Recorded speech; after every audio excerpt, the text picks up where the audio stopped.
1 Kings chapter 16. Pinasabi ni Lord kay Jehu na prophet, anak ni Hanani, ang mensaheng ito laban kay Baasha. Pinulot lang kita sa lupa at ginawang leader ng bayan kong Israel. Pero nagkasala ka gaya ni Jeroboam at nilid mong magkasala ang mga Israelites.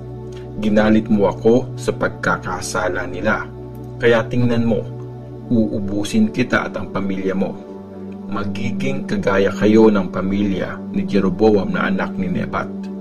Lahat ng kapamilya mo na mamamatay sa city ay kakainin ng mga aso. Lahat ng kapamilya mong mamamatay sa bukid, kakainin ng mga vultures. Nakasulat sa ang history ng mga hari ng Israel yung lahat ng ginawa at tagumpay ni Baasha. Namatay si Baasha at nilibing sa Tirza.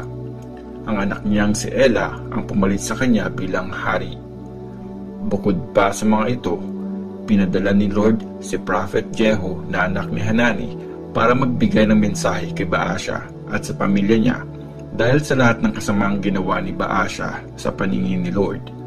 Ginalit niya si Lord gaya ng ginawa ng lahi ni Jeroboam at dahil winasak niya ang lahi ni Jeroboam. Si King Ela ng Israel. Sa pang-26 na taon ng paghahari ni King Asa sa Juda, nagsimulang maghari si Ela na anak ni Baasha sa Israel sa capital city ng Tirza. 2 taon siyang naghari, pero nagbalak ng masama laban sa kanya ang servant niyang si Zimri, ang commander ng kalahati ng mga chariots niya. Habang nasa Tirza si Ela at nagpapakalasing sa bahay ni Arza na in charge sa palasyo sa Tirza, dumating si Zimri at pinatay si Ela. Si Zimri ang pumalit sa kanya bilang hari. Nangyari ito sa pang-27 na taon ng paghahari ni King Asa ng Juda. Simula pa lang ng paghahari ni Zimri, pinapatay na niya ang pamilya ni Baasha. Wala siyang iniwang buhay sa mga lalaking kamag-anak o kaibigan ni Baasha. Ganun nga tinapos ni Zimri ang lahi ni Baasha, gaya ng sinabi ni Lord sa prophet na si Jehu. Nangyari ito dahil sa mga kasalanan ni Baasha at ng anak nitong si Ela, pati na rin sa paglilid nila sa Israel para magkasala. Ginalit nila si Lord, Diyos ng Israel, kasi nag-worship sila sa mga Diyos-Diyosan. Nakasulat sa ang history ng mga hari ng Israel yung lahat ng ginawa ni Ela. Si King Zimri ng Israel. Sa pang-27 na taon na paghahari ni King Asa sa Juda, naghari si Zimri ng 7 days sa Tirza. Pinaliputan ng army ng Israel ang Gibeton na teritoryo ng mga taga-Filistia para lusubin ito. Narinig nila na may planong masama si Zimri at pinatay niya ang hari. Kaya nung araw ding yun, ginawang hari ng army ng Israel si Omri, ang commander nila.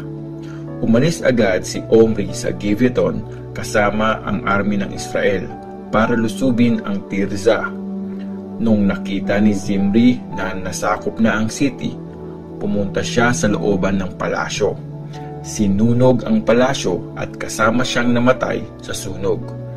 Nangyari ito dahil sa mga ginawa niyang kasalanan, mga bagay na masama sa paningin ni Lord, gaya ng ginawa ni Jeroboam na paglid sa Israel para magkasala. Nakasulat sa ang history ng mga hari ng Israel yung lahat ng ginawa ni Zimri, pati na rin ang planong pagpatay na ginawa niya. Si King Omri ng Israel. Nahati sa dalawa ang mga Israelites. Yung kalahati gustong gawing hari si Tibni na anak ni Ginath. Yung isang kalahati naman naging loyal kay Omri. Tinalo ng mga loyal kay Omri yung grupo na loyal kay Tibni. Namatay si Tibni at naging hari si Omri. Sa pang-31 na taon na paghahari ni King Asa sa Juda, nagsimulang maghari si Omri sa Israel ng 12 years. Naghari siya mula sa Tirza ng 6 years. Binili niya ang hill ng Samaria mula kay Shemer sa halagang 6,000 na piraso ng silver. Pinatibay niya ang hill at nagtayo siya ng city doon. Tinawag itong Samaria na galing sa pangalan ni Shemer, ang may-ari ng hill. Ginawa ni Omri ang mga bagay na masama sa paningin ni Lord, mas masama pa kaysa sa mga ginawa ng haring nauna sa kanya. Namuhay siya gaya ni Jeroboam na anak ni Nebat, at nilid niyang magkasala ang Israel. Ginalit niya si Lord, ang Diyos ng Israel, dahil sa mga Diyos-Diyosan nila. Nakasulat sa ang history ng mga hari ng Israel yung lahat ng ginawa ni Omri, pati na rin ang tagumpay niya. Namatay si Omri at nilibing sa Samaria. Ang anak niyang si Ahab ang pumalit sa kanya bilang hari. Si King Ahab ng Israel. Sa pang-38 na taon na paghahari ni King Asa sa Juda, nagsimulang maghari sa Israel si Ahab, anak ni Omri. Naghari siya ng 22 years sa Samaria. Masama sa paningin ni Lord ang mga ginawa ni Ahab, mas masama pa kaysa sa mga nauna sa kanya. At parang maliit na bagay lang sa kanya ang magkasala gaya ni Jeroboam na anak ni Nebat. Di lang yun, nagpakasal pa siya kay Jezebel, ang anak ni King Etbaal ng Zidon. Tapos, nag-serve siya at nag-worship kay Baal. Nagpatayo siya ng temple para kay Baal sa Samaria at nagpagawa ng altar. Gumawa din siya ng rebulto ng Diyosang si Asherah. Maraming ginawa si Ahab para galitin si Lord, ang Diyos ng Israel. Mas marami pa kaysa sa mga ginawa ng mga hari ng Israel na nauna sa kanya. Nung time ng paghahari ni Ahab, pinatayo ulit ni Hiel na taga Bethel ang Jericho. Tinayo niya ang pundasyon nito kapalit ng buhay ng panganay niyang si Abiram. At tinayo niya naman ang mga gate nito kapalit ng buhay ng bunso niyang si Segub. Nangyari ito ayon sa salita ni Lord na pinasabi niya kay Joshua na anak ni Nun. 1 Kings chapter 17. Si Elijah at ang tagtuyot. May prophet na mula sa Tishbe sa Gilead na Elijah ang pangalan. Sabi niya kay King Ahab, "Sumusumpa ako kay Lord ang Diyos ng Israel na pinagsisilbihan ko. Hindi magkakaroon ng hamog o ulan sa mga susunod na taon except kung sasabihin ko." Tapos, sabi ni Lord kay Elijah, "Umalis ka dito at pumunta ka sa east. Magtago ka sa may batis ng Cherit sa may east ng Jordan. Iinom ka sa batis at inutusan ko ang mga raven na dalhan ka ng pagkain doon."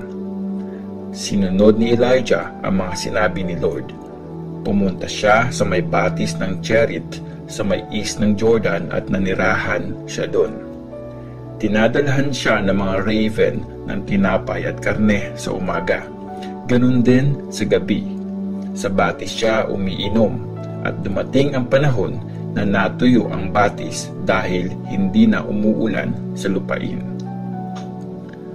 Si Elijah at ang byuda sa Zarephath. Sabi ni Lord kay Elijah, "Pumunta ka sa Zarephath sa may Sidon at doon ka muna magstay. May inutusan akong byuda doon para magbigay ng pagkain sa iyo." Kaya pumunta si Elijah sa Zarephath at nung nasa gate na siya ng city, may nakita siyang byuda na namumulot ng panggatong. Tinawag niya ito at sinabi, "Pahingi ng konting tubig para makainom ako." Nung dadalhin na ng byuda ang tubig, tinawag siya ni Elijah at sinabi nito, "Pahingi na rin ng konting tinapay." Sumagot ang byuda, "Sumusumpa ako kay Lord na iyong Diyos. Wala akong tinapay. Meron lang akong konting harina sa lalagyan at konting oil sa bote. Tingnan mo, namumulot ako ng panggatong para makauwi at maihanda ang konting meron ako para sa amin ng anak ko. Yun na lang ang makakain namin bago kami mamatay sa gutom." Sabi ni Elijah sa kanya, "Huwag kang mag-alala. Gawin mo ang sinabi mo, pero gawan mo muna ako ng maliit na tinapay mula sa ingredients na meron ka at dalhin mo dito. Tapos, saka ka gumawa ng para sa inyo ng anak mo. Dahil ito ang sabi ni Lord na Diyos ng Israel. Hindi mauubos ang harina sa lalagyan. Hindi matutuyo ang oil sa bote hanggat hindi dumarating ang araw na magpapaulan si Lord sa lupa. Sinunod nga ng byuda ang sinabi ni Elijah.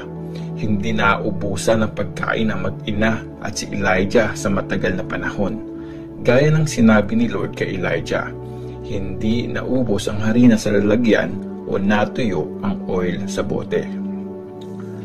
Si Elijah at ang anak ng byuda. Pagkaraan ng ilang araw, nagkasakit ang anak ng byuda na may-ari ng bahay. Naging malala ang sakit ng bata hanggang sa namatay ito. Sabi ng byuda kay Elijah, "Inaano ba kita, prophet ng Diyos? Dumating ka ba dito para ipaalala ang mga kasalanan ko at patayin ang anak ko?" Sabi ni Elijah sa kanya, "Ibigay mo sa akin ang anak mo." Kinuha ni Elijah ang bata mula sa nanay nito at dinala sa kwarto sa taas kung saan siya nag-i-stay. Hiniga niya ang bata sa kama niya. Nag-pray siya ng malakas kay Lord. "O Lord na aking Diyos, bakit mo dinadagdagan ang paghihirap ng byuda kung kanino ako nakikituloy at pinatay mo ang anak niya?" 3 beses siyang dumapa sa bata at nag-pray ng malakas kay Lord. "O Lord na aking Diyos, ibalik mo, please, ang buhay ng batang ito." At dininig ni Lord ang prayer ni Elijah. Bumalik ang hininga ng bata at nabuhay ulit. Kinarga ni Elijah ang bata at binaba galing sa kwarto sa taas. Hinatid niya ang bata sa nanay nito at sinabi, "Heto ang anak mo." Buhay siya. At sabi ng babae kay Elijah, "Walang dudang prophet ka nga ng Diyos at mga salita ni Lord ang sinasabi mo."